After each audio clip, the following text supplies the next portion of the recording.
Alléluia. Amen. Bonjour à tous et à toutes.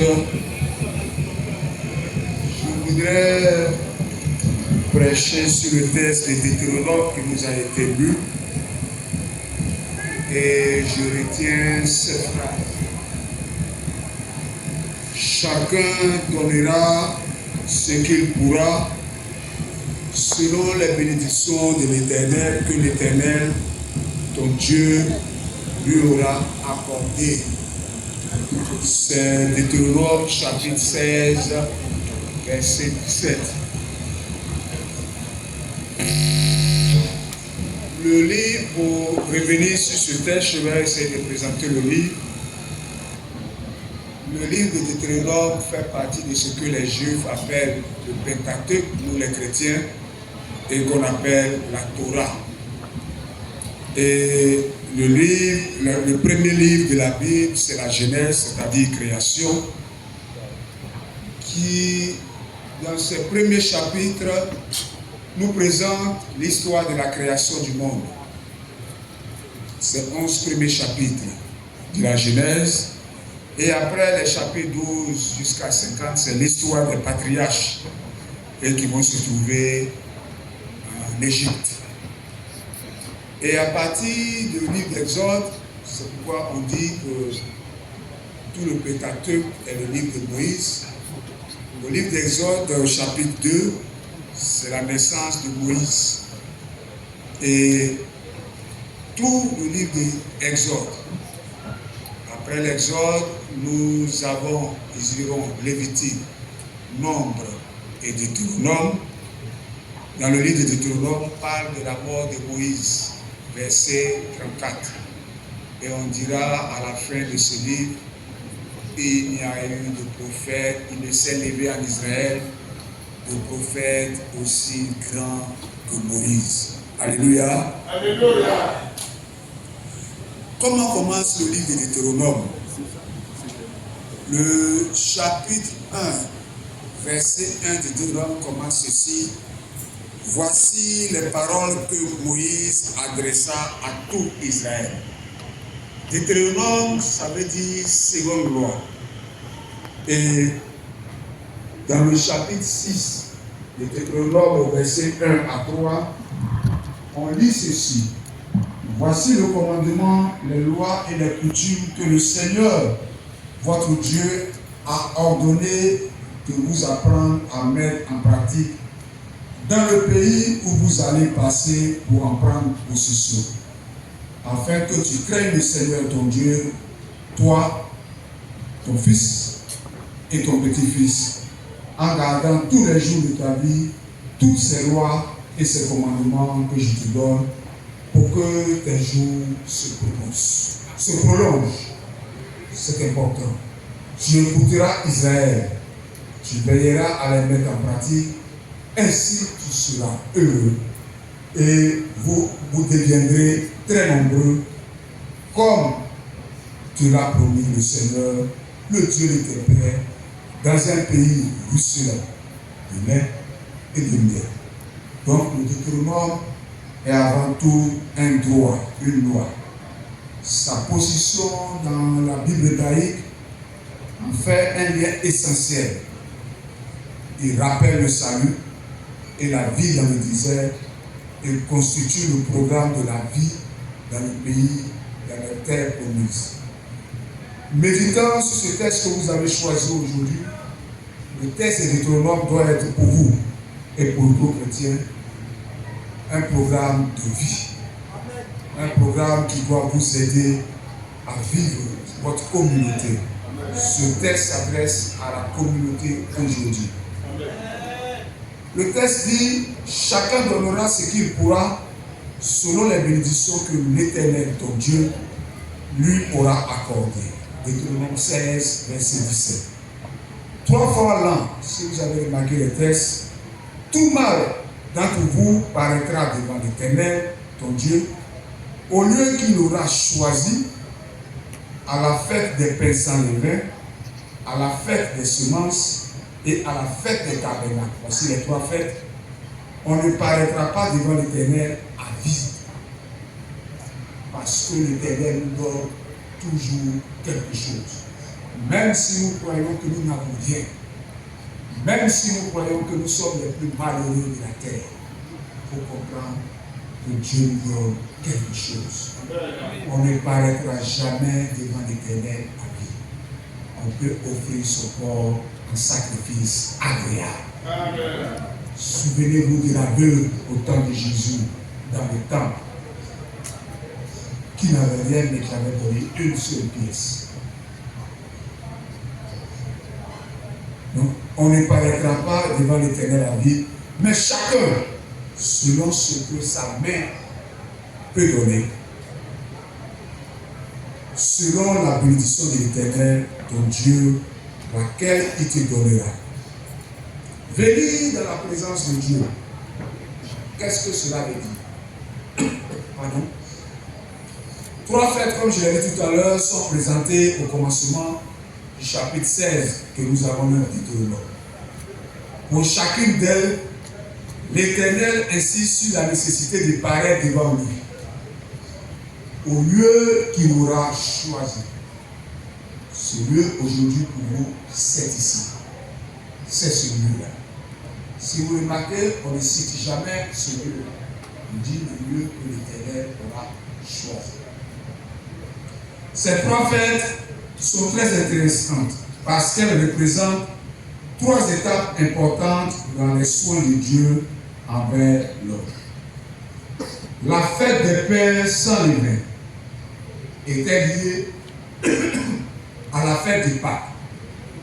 Elle rappelait comment Dieu avait racheté son peuple. Les fils d'Israël devaient garder cette fête en souvenir du moment où Dieu les avait fait sortir d'Égypte. La joie n'y était pas mentionnée. La Pâque devait être mangée avec des pains sans levain, pain d'affliction. Deutéronome 16, 3. Cette fête évoquait les souffrances du peuple d'Israël en Égypte.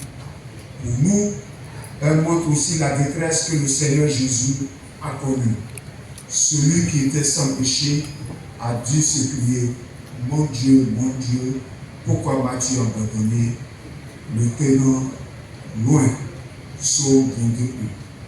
À côté de la fête des pains sans levain, il y a la fête des semaines, appelée aussi la fête de la Pentecôte. Parmi les premiers fruits récoltés, elles évoquent les résultats du nom du Christ, la venue du Saint-Esprit et la formation de l'ensemble de Dieu. Et ensuite, il y a la fête des tabernacles. C'est une image du repos que Dieu veut donner à son peuple avec lui. Cela se réalisera sur la terre pendant le règne de 1000 ans. Dieu se reposa ensuite éternellement dans les nouveaux cieux et la nouvelle terre. En contraste avec la fête de Pâques et la fête des pains sans levain, ces 2 dernières fêtes parlent de joie dans la présence de l'Éternel. Il est question aussi d'apporter des offrandes volontaires selon les bénédictions que Dieu avait accordées à son peuple. Notre Dieu et Père nous accorde déjà la bénédiction de réaliser cela par la foi. Des merveilles qu'il a faites pour nous, tout en nous souvenant les cœurs étreints des souffrances et de la mort de notre Sauveur. Oui, chers frères et sœurs, nous sommes rassemblés aujourd'hui en nous souvenant que chacun doit donner ce qu'il pourra selon les bénédictions que l'Éternel, ton Dieu, lui aura accordées. Oui, chers frères et sœurs, pourquoi donner? Souvent on peut se poser la question, pourquoi donner? Oui, donner est un acte de gratitude, de remerciement, d'humilité. C'est reconnaître que c'est Dieu qui nous a donné. Pour le peuple juif, c'est important. Voilà pourquoi on donnait les premières récoltes, les prémices aux parents ou bien les personnes. Comme Dieu n'est pas physiquement présent, on peut les donner à ses parents, mais on les donnait souvent aux prêtres qui représentaient Dieu dans le temps. C'est dire l'importance du don. Pourquoi je donne? On ne donne pas parce qu'on est fâché, parce que les autres vont nous regarder. On ne donne pas parce que le pasteur ou bien les pasteurs nous ont dit de donner. Comme j'ai dit, le Deutéronome est un livre de loi. Parce que par l'amour de Dieu, la gratitude doit faire partie de notre vie de chrétien. La gratitude, c'est savoir dire merci. Un chrétien qui ne sait pas dire merci, qui ne sait pas remercier, n'a pas sa place. Souvenez-vous, même qu'on n'aime pas la Vierge Marie, la première des choses quand elle va prendre la bouche, c'est de dire, le Seigneur fit pour moi le Père. C'est et cela. Savoir dire merci. Donc nous donnons par gratitude, et c'est cela, Abel et Caïn. Offrir. Offrir à qui? C'est à Dieu. Offrir quand on offre au pasteur, c'est au pasteur à travers le pasteur, c'est pour Dieu. À qui donner? C'est cela. À Dieu. Le pasteur qui est là reçoit cela comme dans le livre de Lévitique qui recevait de Dieu. Donc pourquoi donner? C'est Dieu qui nous commande de donner. Par l'amour de Dieu, par la reconnaissance de Dieu. Et quand nous donnons au pasteur, quand nous donnons aux uns aux autres, non seulement la bénédiction, mais quel usage est-il fait de ces dons que nous utilisons, que les hommes de Dieu reçoivent? Une communauté se mesure par la manière dont elle traite ses pauvres, la pauvre, les pauvres, la veuve, les trois catégories de pauvres dans l'Ancien Testament, si vous me permettez, c'est la veuve, l'orphelin et l'étranger. Amen. Si nous recevons ces dons que nous donnons au pasteur, c'est pour qu'en retour la communauté s'occupe non seulement de ses pasteurs, mais des plus pauvres parmi nous. Personne d'entre nous ne doit être dans l'indigence. Une communauté se mesure par la manière dont elle traite ses plus pauvres. Et c'est le fruit de nos efforts, comme on dit souvent dans la liturgie catholique, le fruit que chacun donne, va donner aujourd'hui, qui va nous permettre de nous souvenir dans notre communauté des plus pauvres, des personnes qui sont dans les besoins, de la personne peut-être qui n'arrive pas à manger, de la personne, du frère et soeur, qui n'arrive pas à boire, qui n'arrive pas à payer sa maison. Aujourd'hui, les pauvres aujourd'hui, c'est de regarder autour de nous. Souvenez-vous, ce n'est pas Jésus qui a institué les diacres dans les actes des apôtres. Souvenez-vous. Quand ils ont eu des on dit ils mettaient tout en commun. Vous vous souvenez de ce texte? Ils étaient assidus à la prière, au partage du pain, à la fraction du pain. Ils mettaient tout en commun dans les actes des apôtres. Et après, on se rend compte qu'il y a des pauvres dans la communauté. Pierre et les autres disent, nous ne pouvons pas délaisser la parole de Dieu pour nous occuper de cela. Mais choisissez parmi vous 7 qui pourront faire ce travail. Et 7 personnes seront choisies pour prendre soin des pauvres de la communauté. C'est ce qu'on appelle les diacres. Actes des apôtres. C'est là l'idée des diacres qui vont prendre soin de vous. Donc, quand nous donnons au pasteur, souvenez-vous, on donnait aux prêtres dans le temps pour s'occuper. Voilà ce à quoi va servir nos dons. Parce que souvent on croit que si on donne, ça sera vraiment un mauvais usage. Si nous donnons, nous sommes bénis de Dieu, parce que c'est un commandement de Dieu. Mais si nous donnons, c'est aussi pour nous souvenir de nos frères et sœurs qui sont dans le besoin, qui ont besoin de nous. Peut-être que nous ne les voyons pas, mais la communauté étant organisée, d'autres sont chargés de voir parmi nos frères et sœurs, de regarder le monde avec les yeux de la foi, d'entendre les murmures et les gémissements de nos frères et sœurs qui sont dans les besoins. Un chrétien qui n'est pas capable d'aimer Dieu et d'aimer son prochain n'est pas un chrétien. Chers frères et sœurs, oui, c'est pourquoi ce matin, je voudrais vous inviter, par la grâce de Dieu, que Dieu vous donne la grâce d'être toujours des hommes et des femmes de générosité. Des hommes et des femmes qui savent donner. Des hommes et des femmes qui ont le souci de leurs frères. Un chrétien, quand je dis le frère, souvenez-vous de la parabole du bon samaritain. Le frère, ce n'est pas seulement mon enfant, mon mari, le membre de ma famille. Qui est mon prochain? C'est celui dont je veux le faire le plus proche. Celui dont je veux le faire le plus proche. La parabole du bon samaritain. Et Jésus ajoute, va et fais les mêmes. Oui, fais les mêmes. Que ce que nous allons donner aujourd'hui transforme nos cœurs de pierre en cœur de générosité. Transforme nos regards comme le regard de Jésus, qui sait voir la misère et la souffrance de ce frère. Transforme nos oreilles pour que nous puissions entendre les murmures et les gémissements de nos frères qui sont à côté. Amen. Car le premier membre de notre famille, c'est notre prochain. Regardez dans nos maisons quand nous sommes à côté.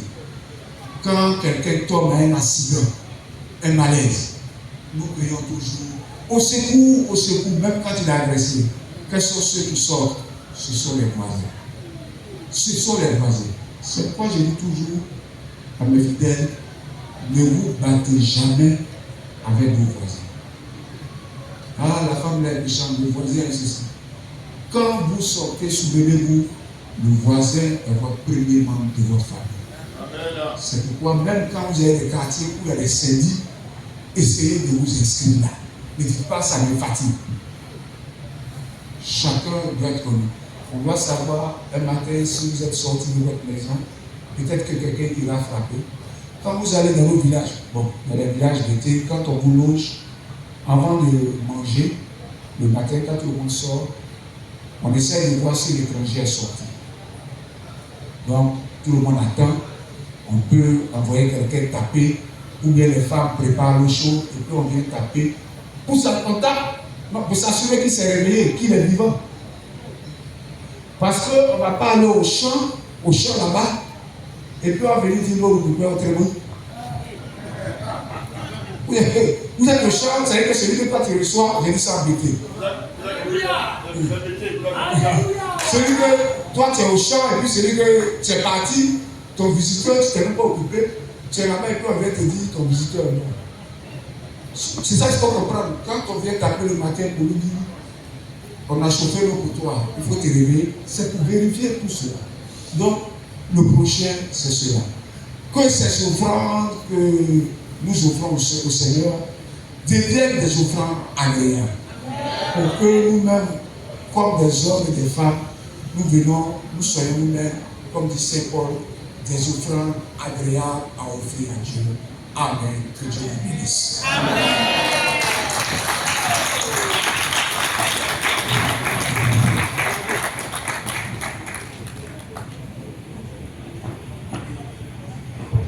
Méditons un courrier.